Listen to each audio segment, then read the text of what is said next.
Ôtez pas tous, bien-aimés frères et sœurs. Nous avons eu raison de critiquer sévèrement l'attitude du président Tshisekedi. Dieu merci, il a compris.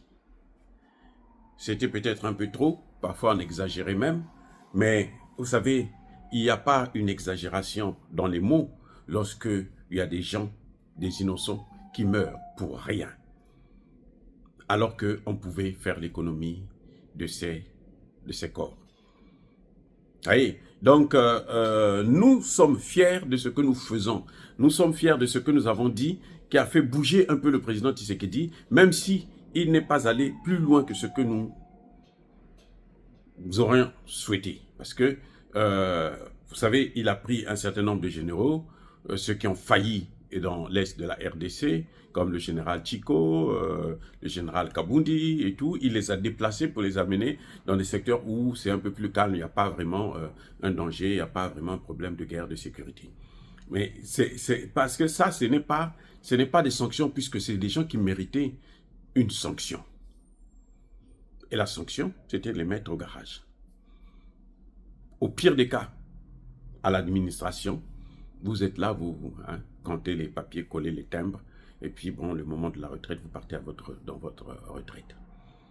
Parce que vous leur donnez une région, ça veut dire que vous donnez la possibilité à Paul Kagame de trouver des moyens pour aller dans cette région-là maintenant, déstabiliser aussi cette région. Oui, puisque les mêmes causes produisent les mêmes effets.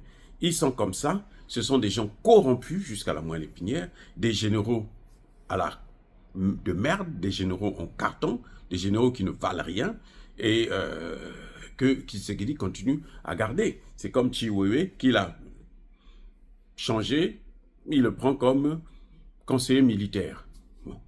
S'il a échoué en tant que chef d'état-major, là où il devait prendre des décisions pour guider cette armée, vous croyez qu'il peut réussir en tant que conseiller de Tshisekedi? Soyons sérieux. Il a échoué. Il est à la tête de l'armée. On a dit, gère cette armée-là.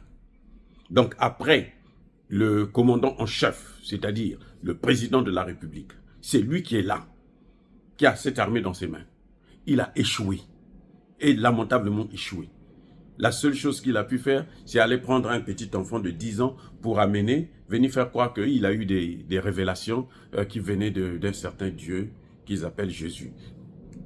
C'est tellement ridicule, tellement ridicule, tellement ridicule. Vous voyez, un petit enfant de 9 ans, 10 ans, qui vient haranguer des grandes personnes, qui n'a rien sous prétexte, il n'a rien. Bien écouter ce discours-là, c'est dit que vous sentez que cet enfant-là est perdu. Il n'a rien dit de bon. Rien dit de bon.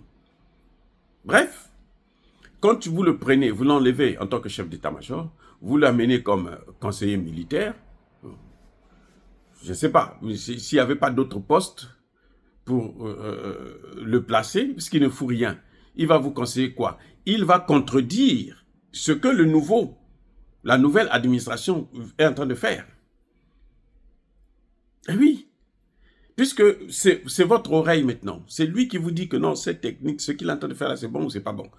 Lui, qu'est-ce qu'il va faire? Il va critiquer, il sera l'opposant de celui qui est actuellement chef d'état-major. Donc, ce n'est pas vraiment une meilleure idée, un meilleur choix de le déplacer de cette façon. Il devrait l'enlever loin des grandes décisions qui concernent cette guerre. Parce qu'il a échoué. On ne peut pas prendre quelqu'un qui a échoué et puis continuer à le garder, le nourrir, lui donner des... Non, ça n'a pas de sens. Il a échoué. Alors, envoie-le quelque part dans un bureau, il prend son salaire, à le moment de sa retraite, qu'il se barre, qu'il se casse. C'est ça. C'est comme si on l'a récompensé. Parce qu'en tant que conseiller militaire du président, donc tous les programmes que le chef d'état-major actuel doit faire, ça doit passer encore par lui. C'est lui qui va donner son OK vis-à-vis du président. C'est lui qui va dire au président si c'est bon ou c'est pas bon.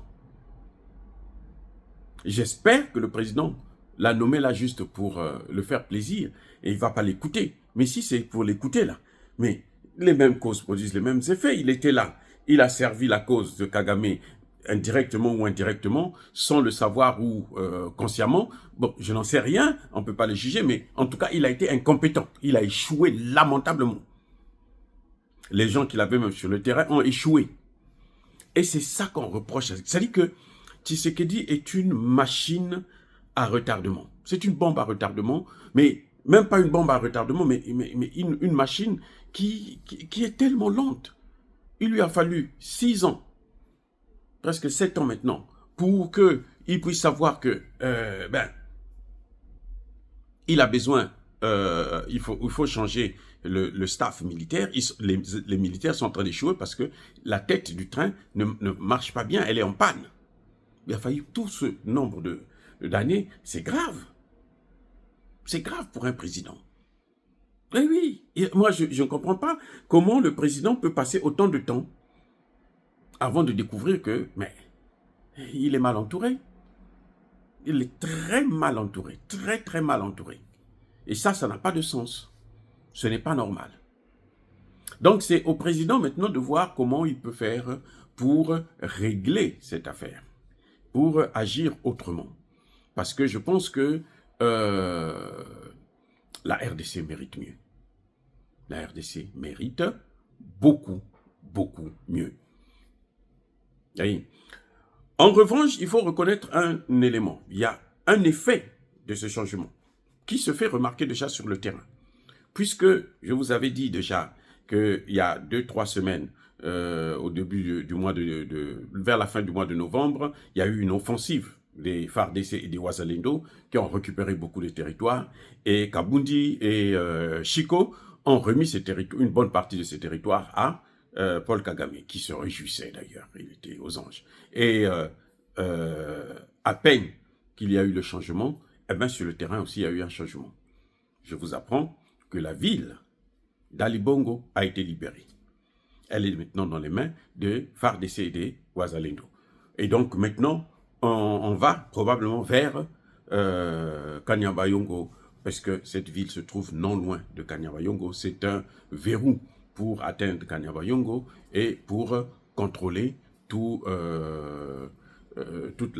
les territoires de l'Ituri. Voilà, donc c'est de Lubero plutôt. C'est une bonne chose hein, qu'on voit au moins cet effet.